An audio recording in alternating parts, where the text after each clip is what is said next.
Growing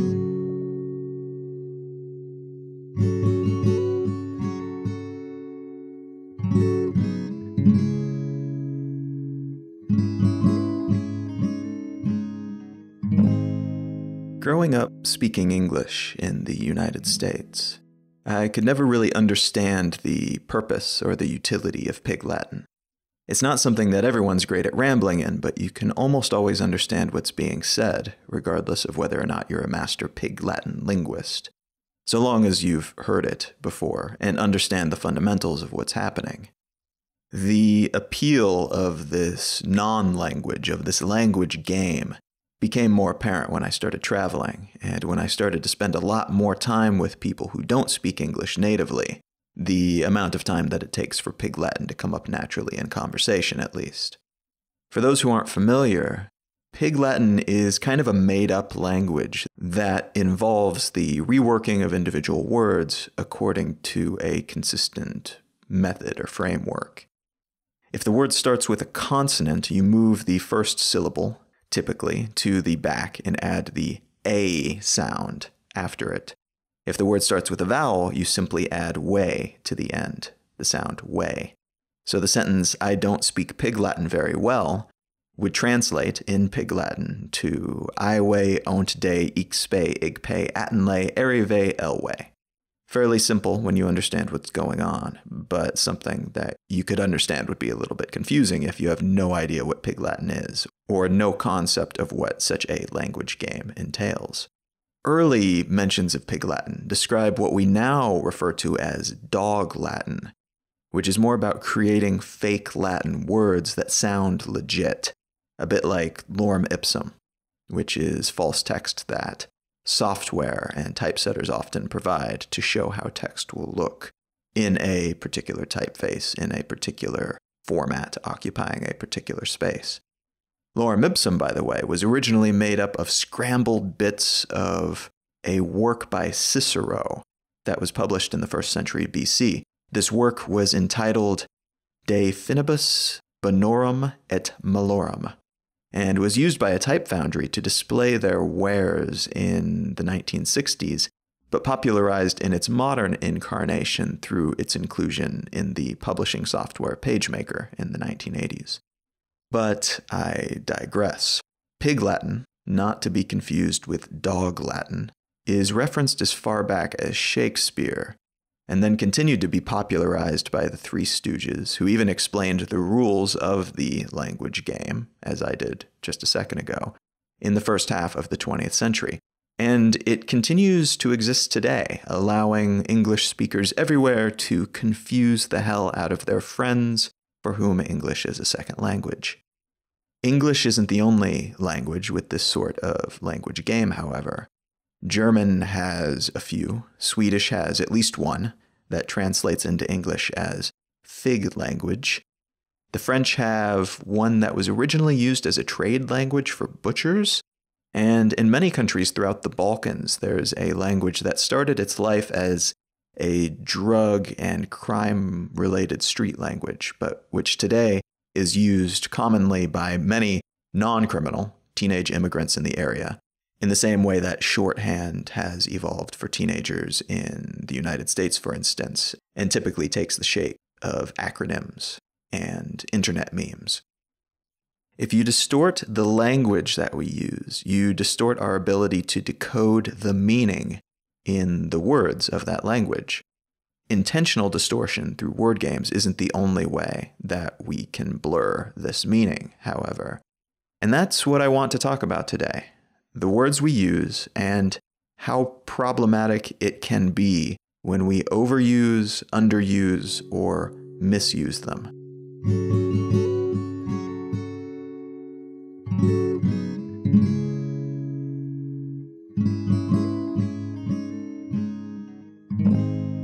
You're listening to Let's Know Things.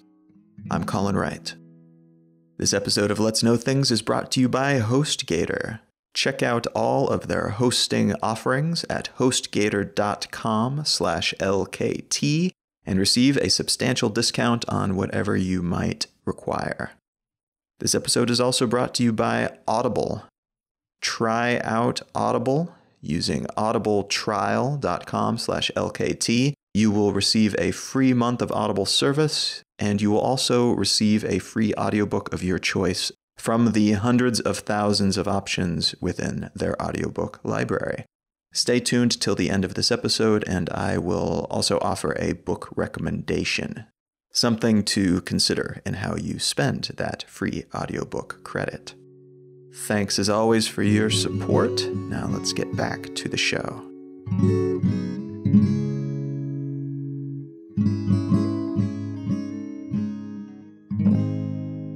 The article that I want to unspool in this episode comes from Maclean's, and the title of the article is "The Problem with Problematic."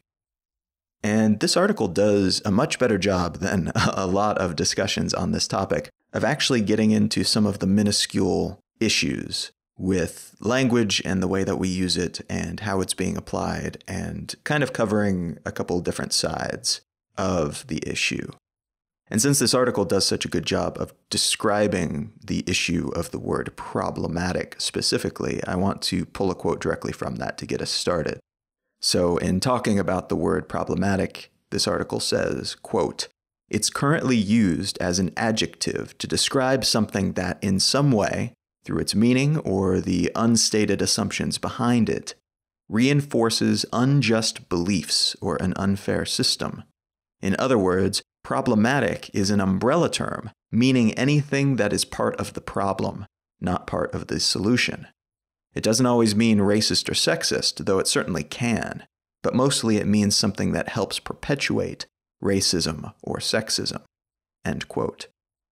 Now, using that definition, which is kind of a contextual definition if you think about it, because it's not just the literal dictionary definition of a word, it describes how the word is actually being used in practice today, in think pieces and in debates and such. The word is actually very often derided because, at least in part, of how overused it can seem, and how, to some, it seems a very easy excuse to not actually have a real conversation about the topics that it describes, rather than saying that's racist or that's sexist, which is something that then can be easily discussed and argued and either proven or disproven. Saying that's problematic often leads to the necessity for a much larger, longer discussion because it opens a much larger can of worms. It's no longer saying, here's this very specific thing that you said that I am calling problematic. It's saying that thing that you just said is part of a much larger argument that we need to be having about society and how racism and sexism are propagated within this society, and there is systematic oppression that's happening. And so let's have that discussion. So rather than it simply being an issue of a given person saying something racist potentially, the discussion becomes about that wider, bigger thing, that context of racism and society and systematic oppression, and then how we talk about those things. So in essence, it's discussing the context in which you're having the discussion rather than adding something to the discussion itself. That's the way it can often come across to people who say things that are labeled as problematic. And right now, in this particular moment in history, using this word to label a discussion as opposed to having that discussion can seem especially condescending to some and almost elitist because it implies that there are foundational problems and that the other person, the one who's being labeled problematic or who is being told that they are saying something problematic, they're being told that they are part of those problems. And this moment in time, by the way, is at least partially defined by a reshuffling of political parties, taking it from a system of conservative versus progressive to something that is probably more accurately described as something like insider versus outsider. One of the major outsider candidates, and there are a few in this election, has been all about speaking up loudly and saying things very clearly, even when those things are incredibly rude or racist or demonstrably factually inaccurate. And this directness is seen as a strength by some. And as such, anything less direct can often come across as a weakness, or an inability to fight fair or to face issues head on. It can seem like intentional obfuscation, so instead of having this discussion here and now, you are trying to have a larger discussion that I am not prepared to have, and as such, you probably don't have anything relevant to say to this particular argument. That's the way that it can seem to some when people use words like problematic. I personally tend to think that there's merit to the idea that any conflict worth discussing or arguing has a massive context surrounding it, and anything that we can do to recognize that context and to bring it into the discussion and allow it to inform those discussions that we're having is a good thing.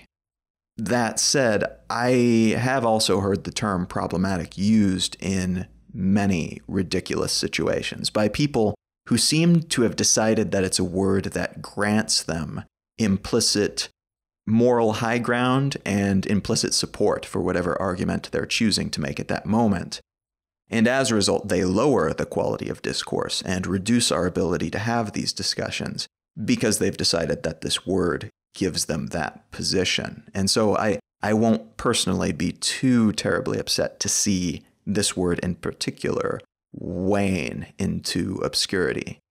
But that's what I'm talking about here, is that we have a word that can be, and that often is, powerful, and yet it is slowly but surely, and perhaps in this case quite rapidly, losing that power because of how it's used and what associations it comes to have through that usage.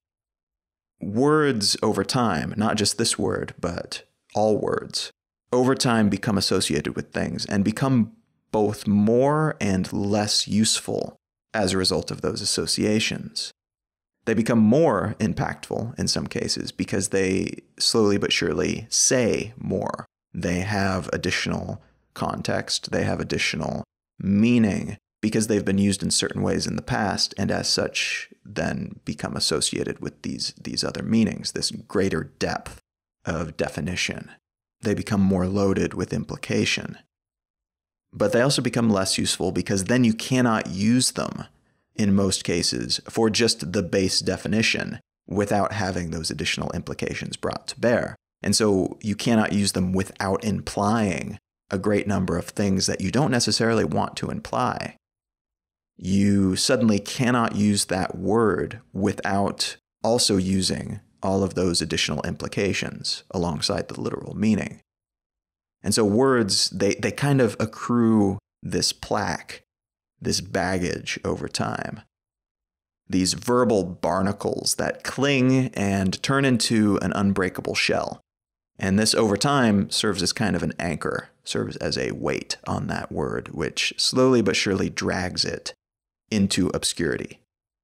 I've had several conversations with friends recently wherein we realized we couldn't use certain words because they had become loaded with these verbal barnacles. We couldn't use words like problematic because it had become associated with so much other meaning. And so if you used the word, you had to define it in situ. Otherwise, the other person would think that you were trying to obfuscate in some way. We found the same to be true with words like social justice increasingly, or as it's used online in a lot of cases, to describe somebody who believes in social justice warrior, or SJW. To some of the people that I've spoken to, social justice warrior is a term that is a criticism of a group of people who are over-enthusiastic about shutting down any idea that they consider to be not politically correct. To me, very often, this is a positive label. A social justice warrior is somebody who cares about social justice, these ideas that are largely positive, I would say. And people who use the word as a defamatory label, who say SJW and use it in an accusatory tone, tend to be folks who harass and abuse women in particular online. And so these discussions that I've had with people that started out about very different things have of late turned to the baggage that has been attached to these different words that a lot of people are using not necessarily realizing that the way that they're using it is not the way the people on the other side of that conversation are understanding it. What's amazing to me is how quickly words like this go from meaningful or meaningful to a particular group in a particular way before they kind of become neutralized, or at least effectively neutralized, due to overuse. And as a result, we kind of become inoculated to their effect or impact, or eventually don't even notice them because they become a bit of a joke. And that's part of what's troubling. And there's another increasingly overused and misinterpreted word for you, troubling. That's part of what's troubling about this to me, is that we use words like troubling and problematic because they allow us to discuss things that we consider to be harmful, but to do it in a soft way, a somewhat or relatively less offensive way. Because we recognize that the harm that we are talking about isn't necessarily considered harm by everybody. When we talk about comments that some people would consider to be racist comments, well, to somebody, these are not considered to be racist comments. They're just considered to be comments that are either true or a valid opinion that they are allowed to take. And so we adopt words like problematic because it allows us to have a discussion about these things, ideally without flat out labeling somebody as a racist. It allows us to say that was a problematic statement rather than saying, dude, you're totally being a racist right now. And that ideally should allow us to have a conversation without immediately calling somebody out as being the bad guy. Unfortunately, though, because we tend to use and overuse these types of words, and because they do attain all of that plaque over time and aggregate a bunch of meaningful baggage, the increased associations that we have with these words is that somebody who uses the word problematic is going out of their way to call us something horrible. They are saying that we are part of a systematic problem. And so as a result, instead of it softening the blow so that we can have an intellectual discussion about something, it increases it by saying, not only are you saying something that I find to be morally deplorable, you are also part of this bigger systematic problem. And so above and beyond this discussion that we're having, where I think that I am the morally superior person, you are morally inferior on a much wider scale than you might have realized before. Now, these types of discussions are really difficult to have. And I did a past episode on privilege, actually, that you can go back and listen to for more of a discussion on that topic in particular. Because that is an issue that informs a whole lot of what's happening right now with these types of discussions in particular. But the bare bones of it is that we're very often talking around each other because we find it very difficult to understand how other people can see the world differently from us. When words are outright banned or socially frowned upon, to some it feels like a restriction, while to others it feels like liberation. It feels like freedom. Freedom from being offended by others who would speak with the intention of causing offense, or from those who simply don't realize that they're causing that offense by speaking in this way. Being able to publicly, without punishment, use racially charged words, for instance, to some people is a freedom of speech issue. To others, these words are loaded with generations of oppression and violence and prejudice.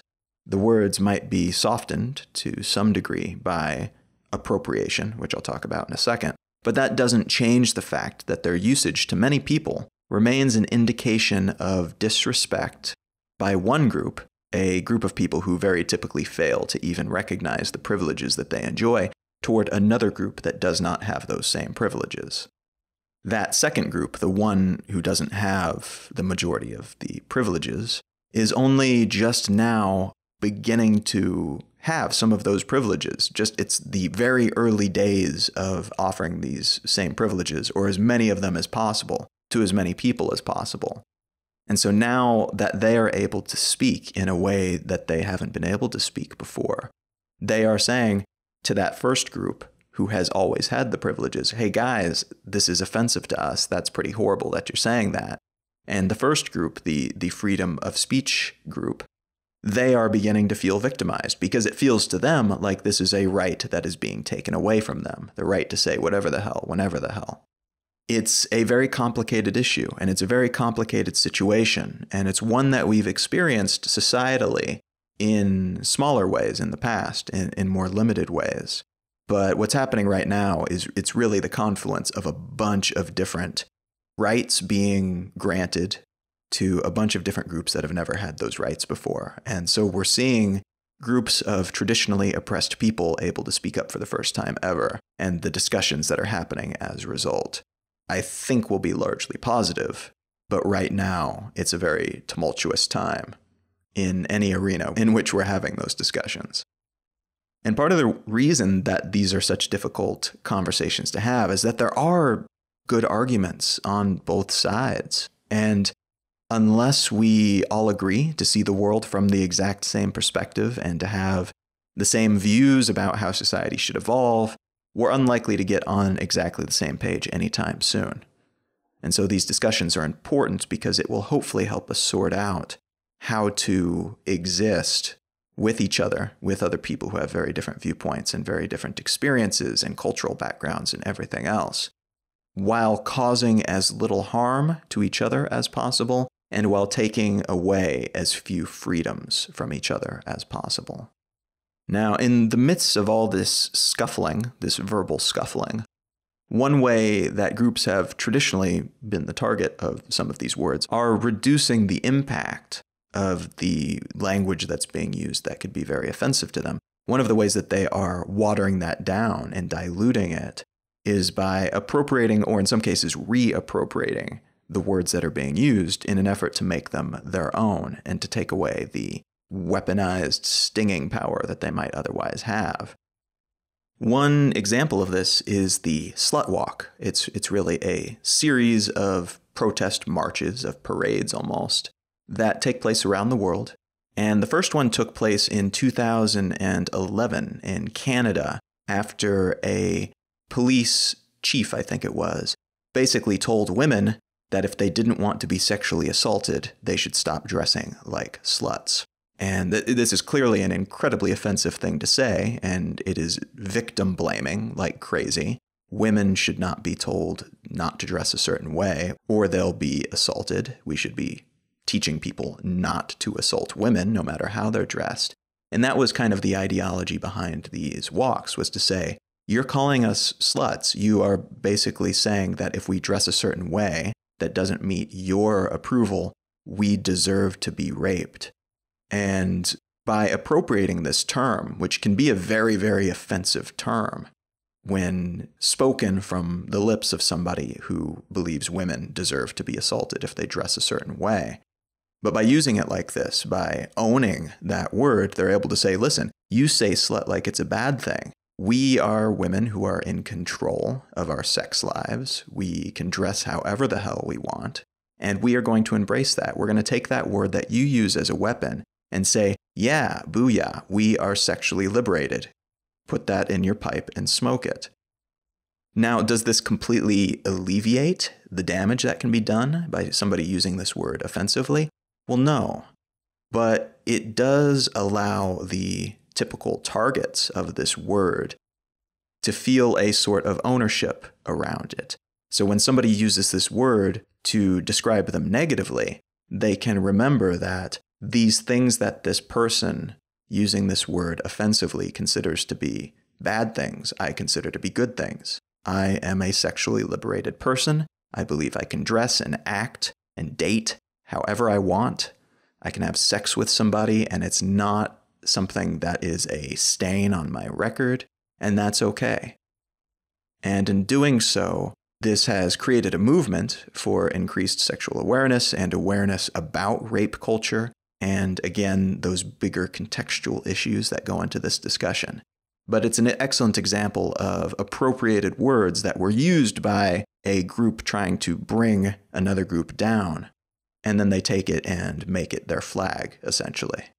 Now, I should probably say now that there's going to be some words in this episode that are offensive. I would argue slut is a word that could definitely be offensive, and I certainly don't hope to offend anybody with it. I'm having a discussion of language. And so I think it's important to use certain language so that people are aware of what we're talking about. There are other words that I'm not going to use, partially because I don't think it's necessary. I think people know what I'm talking about, and I'd like to keep this as family-friendly as possible. And then there's other words, too, that I just simply don't feel comfortable using. The N-word, to describe African Americans, for example, is just something that culturally, societally, I do not feel comfortable using.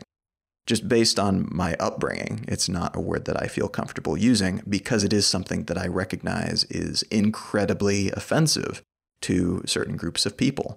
And this is another word too, by the way, the N-word, that has been appropriated by the Black community in the United States as something that now it's their word. They get to use it however they want. And when they use it within their own community, it's not something that's offensive. It's something that's almost a term of endearment. Whereas if somebody from outside of that community comes in and uses it incorrectly, it can still be a very offensive thing because of the history of it and the way that it's been used historically.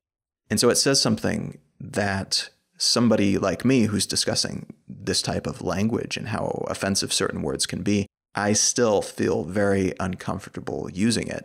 That speaks to the power of being able to appropriate these types of words, to take away the nettle sting of it, that they do become the property of the people who were formerly oppressed by them.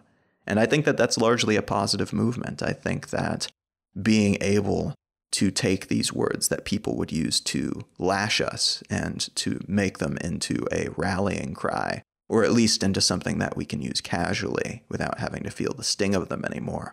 That is a remarkable and positive use of language to try to come to terms with historical difficulties, but then also to move forward in such a way that the history of these things, of this vernacular, doesn't continue to oppress us in the future. It's something that we can use as wings instead of anchors. Now, does this mean that someone like me, a white guy from the US, cannot use the N-word if they want to? No, I don't think so. But do I make the choice not to use it because I know there are people who it would offend or potentially even hurt? Yes. And that's an important part of this discussion as well.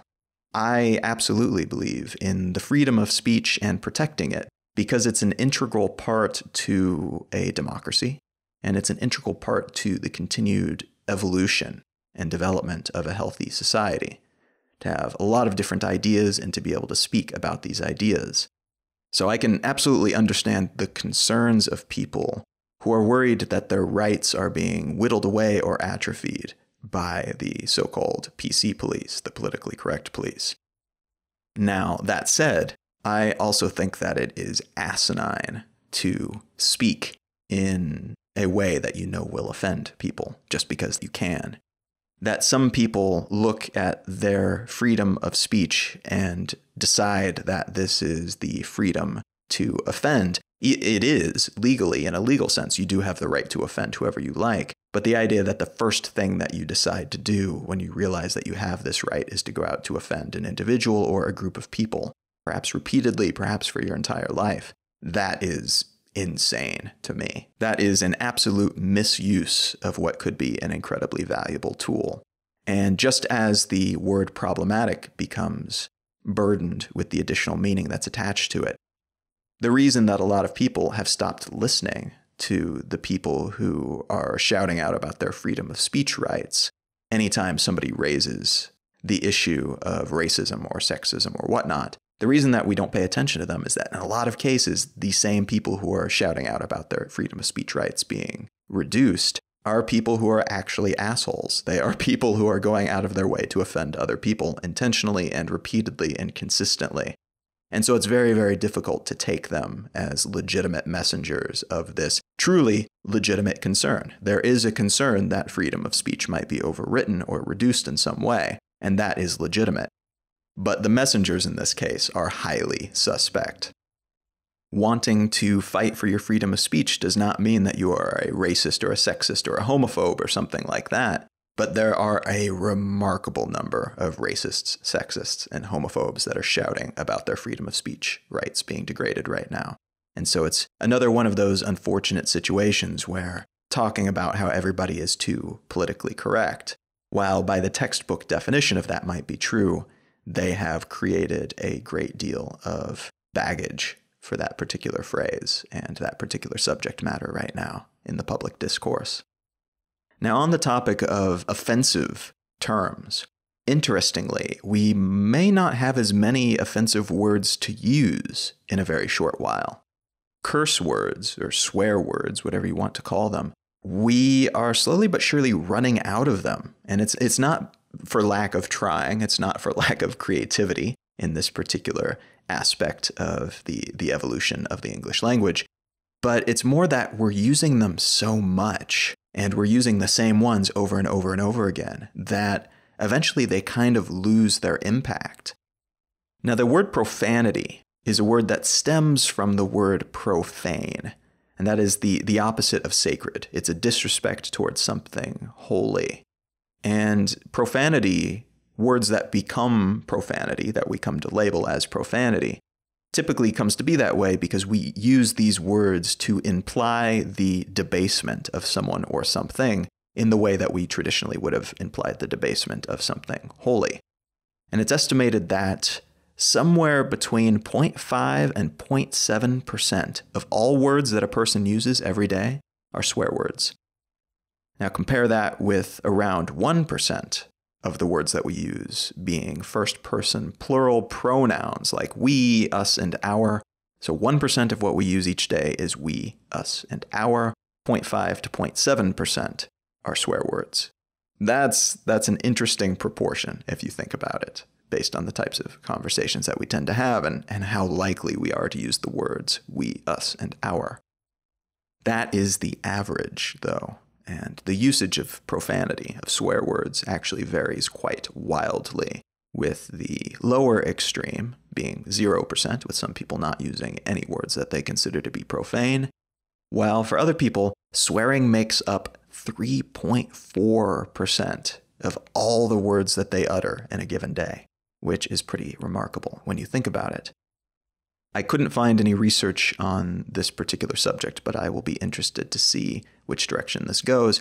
I would guess that for some people that number is vastly higher if we take into account the words that they write, particularly on social media. If I can find a study on that subject matter, I will add it to the show notes later. But as far as I'm aware, that type of study has not been done yet. Now, what studies have shown is that swearing seems to serve the purpose of anger management, and that it's even been shown to alleviate the impact of pain in several different studies. If you curse when experiencing pain, you feel the pain less potently. Now, that said, overuse of swearing too often, renders the words less potent in this regard. So if you swear a lot, the use of swear words to alleviate pain or to manage your anger diminishes. So it's almost like taking antibiotics. If you use them too much, eventually you're not able to use them anymore. The things that you're trying to kill with the antibiotics grow an immunity to them. And the same is true with your body's response to a profane word. At first, when you start using it, it can be very satisfying in some way. Your body responds physiologically to the use of this profanity.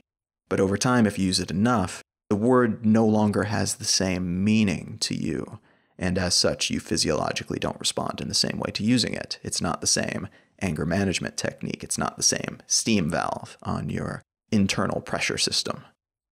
And the same is true within society. The more a certain profane word is used, and the more steeped in these types of swear words that we become as a society, the less impactful they are. It makes total sense that if you see the same profane words over and over and over again, day in and day out, and you hear them uttered by people day in and day out, and if you use them day in and day out, then over time they cease to have the same meaning. They're not surprising. They're not shocking. They don't even come across as profane anymore. They just start to be words that you use reflexively and that you hear used reflexively. Anecdotally, I would also argue that the overuse of swearing renders their use in speech ineffective, which is to say that if someone is cursing up a storm all the time, and half of the words they use is the F-bomb, you kind of cease to pay attention to it after a time. You just know that they are somebody who curses a lot, and they are not offended, they are not in pain, they are not angry necessarily when they're cursing. It's just part of their vocabulary that they tend to use a whole lot. Whereas if there's somebody who you know who never curses, never uses profanity, and something happens and they say, "Oh shit," you know that something went down, something serious has happened, because they don't use those words very often. They reserve them for very specific times. That is how profane words retain their profanity, their profane nature. And that is how words in general maintain their usage when they are used only in very specific circumstances. And that is not the case for words in general anymore, but particularly swear words. And in support of this, you can see that swearing is very cultural. There are certain words that in American English mean very different things than in British English and are used in very different ways as well. I would argue that the C word, which I'm not going to say for the same reason I wasn't going to say the N word, it's very, very offensive in a lot of cases in American English. It's probably the most offensive word that you can use, particularly applied to women right now in American English. In British English, that's not the case. It's kind of the same as saying jerk or asshole there. It's like so commonly used that it has lost its meaning. And so dropping a C-bomb in the UK does not have the same meaning as dropping one in the United States. Again, it's the difference in usage, it's the difference in cultural acceptability, and it loses its profanity over time. It is watered down by that overuse. Part of what makes swearing impactful is that it is taboo or references a taboo subject matter. And taboo means things that are not okay to discuss, things that are very uncomfortable for people. And there are actually humanity-wide taboos that are generally unacceptable. Incest is a cultural taboo that across almost every society that has ever existed, incest is like a thing that is not okay. And as a result, a lot of insults, a lot of profanity have something to do with incest.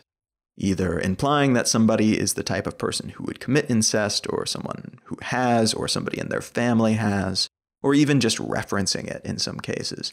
That is enough to make such a declaration a profane statement.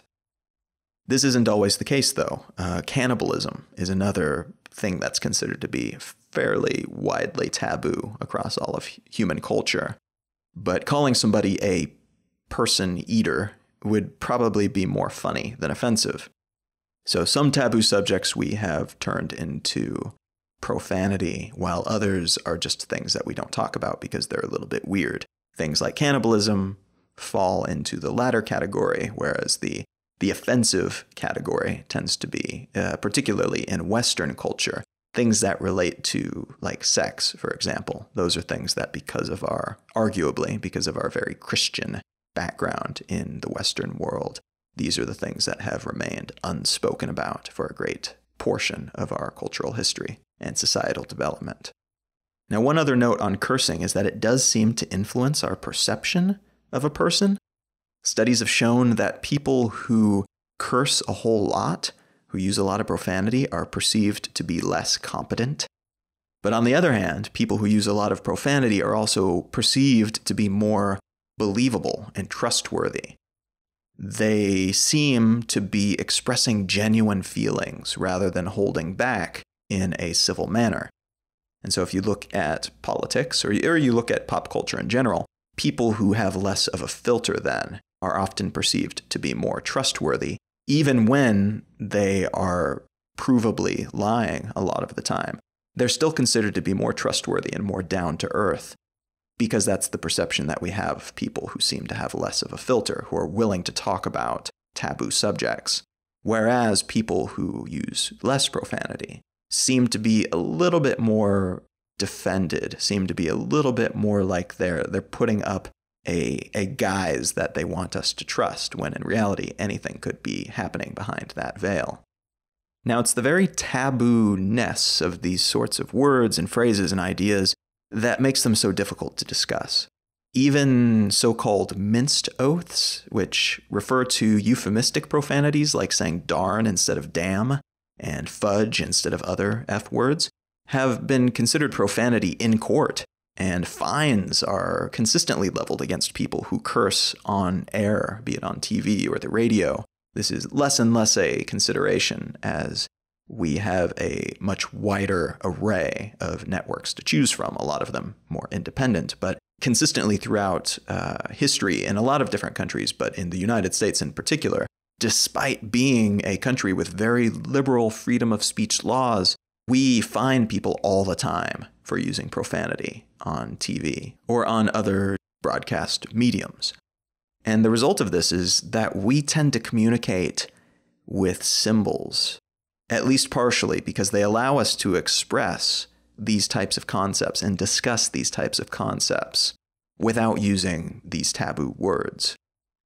And now the interesting consequence of that is a lot of the new means of communication that are becoming derogatory and offensive, the newly invented profanity, if you will, they aren't words at all, or they're remixed words that are used in a very different way than initially intended.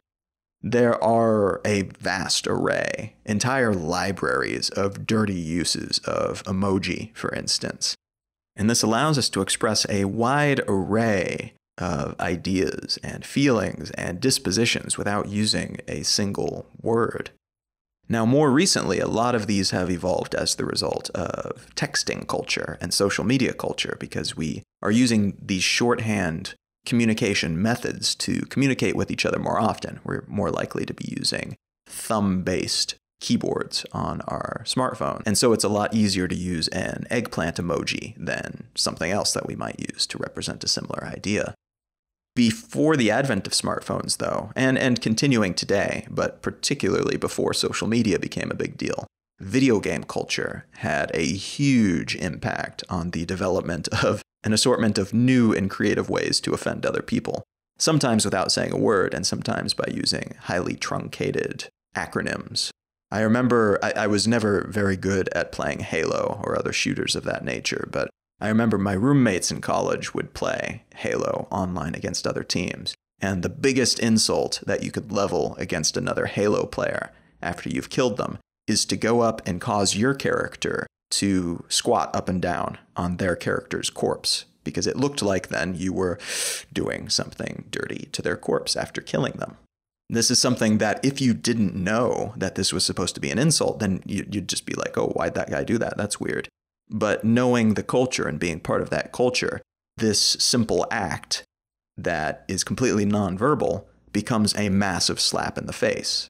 It is steeped in so much additional meaning that it would cause people to just go crazy as a result of this type of insult, and then they would go way out of their way to try to kill that guy the next time that they respawned, that they were brought back into the game. There's a newer game that came out quite recently called Overwatch. They were having a whole lot of trouble with players causing this type of outrage in other players. Somebody who would kill somebody else within the game would say GG, and GG is very, very old video game acronym for good game. It's a good way to be a good sport within these games. You know, you just beat somebody else or you were defeated by somebody else, and either way you would say good game. It was the equivalent of after like a baseball game going and giving high fives or shaking hands with the other team. It's a symbol of good sportsmanship. GGEZ, on the other hand, became a warped version of this where you would win and then essentially say, haha, that was so easy, why did I even bother? The maker of the game wanted to try to nip this in the bud because they were trying to create a positive atmosphere in which people could play.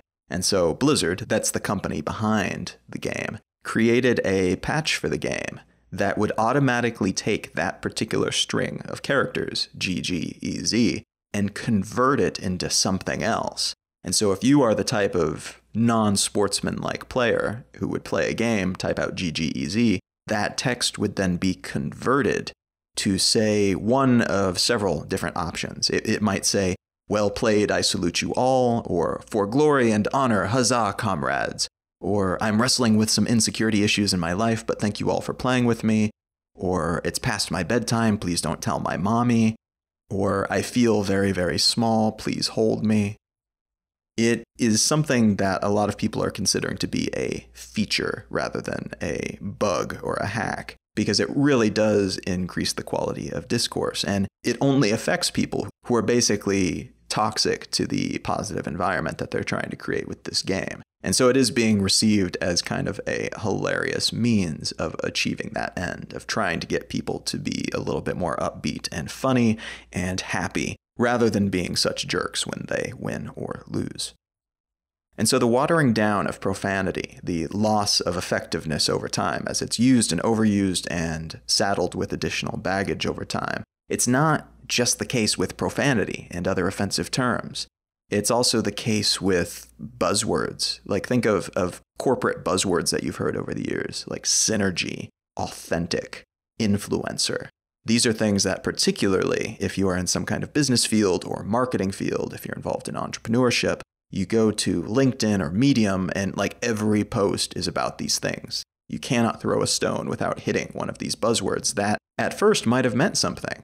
The word authenticity, if you go back 5 or 10 years, was kind of a novel term. The idea of being authentic within business was kind of a novelty. Being yourself and expressing that clearly. That was a good piece of advice, to tell somebody to be authentic. But now it is used so liberally that it's become interchangeable for almost any other buzzword. It's like, be authentic, authentic this, it's an authentic business, a list of 10 things to be authentic. So that it has essentially become meaningless. It's just one more word that you ignore because everybody is spouting it without actually doing it. It's become interchangeable with any of the other words that people are repeatedly telling you that you're supposed to be if you're going to be successful in business. We are watering down words faster than ever before because of how we have conversations today, because of how we share words and how we are exposed to more of them all of the time. We're exposed to more new ideas, but also more of the same ideas, day in and day out. More repeated exposure to the same concepts in the same language. And this is the result of the algorithms that shape what we see. And because of the thought leaders, there's another watered down buzzword for you, by the way, that we tend to follow, and from where we tend to get our information and opinions. There are a lot of aspects to society and how it's shaped that actually cause words to lose their meaning and edge over time. I would argue that being legally obligated to call a judge your honor waters down the concept of honor and the use of that word. You don't become honorable in the literal sense by becoming a judge. You could be a true asshole and still be a judge. But in the legal sense, you get the robe and you get the title. This dilutes the word and the concept to which it is attached. This is the case for many words that are applied too liberally, initially in an effort to show respect or to indicate prestige of some kind, but eventually they become just honoraries. They are trophies that are given to everybody who participates. Think about it this way. How many times have you used the word sincerely in its most literal sense? And how many times have you used it simply as a way to end a letter? Probably a lot more of the latter, right? And how about this one? How many times have you used the word love to indicate that you really very much enjoy a muffin, a movie? And how many times have you struggled to figure out when to use it in a relationship, where the bar might be? I would argue that the bar keeps moving on that one, at least in part because we've largely demolished the word in its original sense through our common usage of it, and increasingly common usage of it, to describe enjoyment outside of a relationship context. What's problematic to me about all of this, and I mean that word in the context-encompassing sense of the word, is that as we use these words, many of us are also using fewer words. There are around 170,000 words currently in use in the English language. There are over 1 million that are registered by dictionaries, but only 170,000 of those are considered to be still actively used and relevant in modern English speech. Now think about that, and then consider that 95% of our interactions only use about 3,000 of those words. 170,000 total words. And most of the time, 95% of our lives, we will only use about 3,000 of them.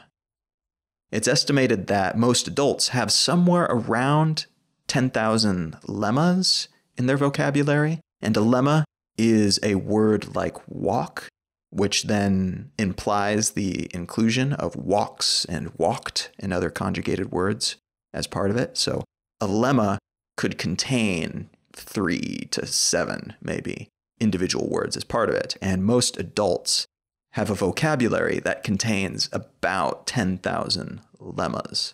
So maybe 35 to 50,000 actual words, not counting things like proper nouns. Some studies have shown that our functional vocabularies are overall becoming smaller as visual technologies have begun to dominate communication. So not practicing and not being exposed to words in multiple contexts seems to be less useful and less likely to lodge those words in our brain than reading, writing, and speaking them over time. Instead, these days, most of the words that we're exposed to, we're only exposed to visually on a page or on a phone or on a computer screen. And that, for whatever reason, makes us a lot less likely to take them in and start using them ourselves. That said, there is one group that consistently has larger than average vocabularies, and those are people who read regularly. They show consistently higher marks on this type of research when they do these types of studies, and the more you read, the larger your vocabulary.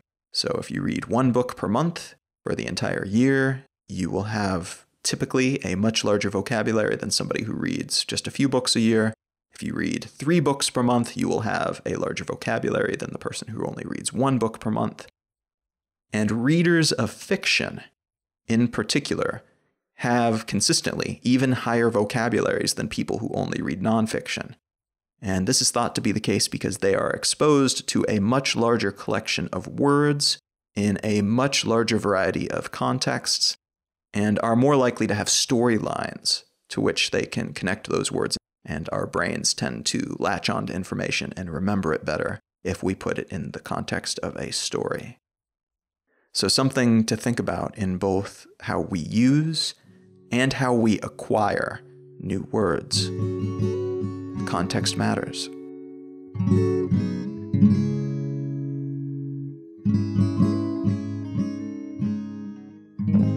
This episode of Let's Know Things was brought to you by HostGator.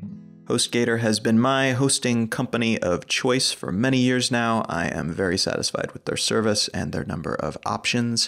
If you are looking to start a blog or to start a portfolio for your creative work or to build a website for your business, I highly recommend checking them out. They are very, very competitive when it comes to price and when it comes to service offerings. Their customer service is legendary. And if you visit hostgator.com/LKT, you will receive a substantial discount on top of their already excellent prices. So hostgator.com/LKT, a great way to get started on that project and to help support the podcast.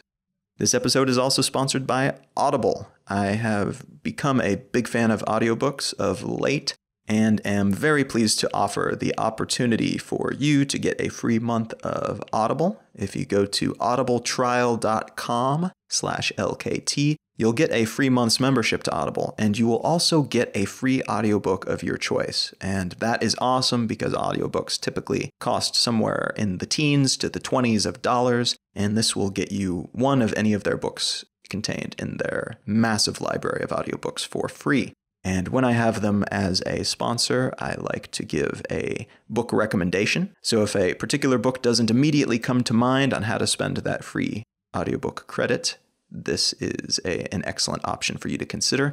And the book that I want to recommend today is called The Sparrow by Mary Doria Russell. And this is a book that was written in 1996, and it actually won the Arthur C. Clarke Award for science fiction.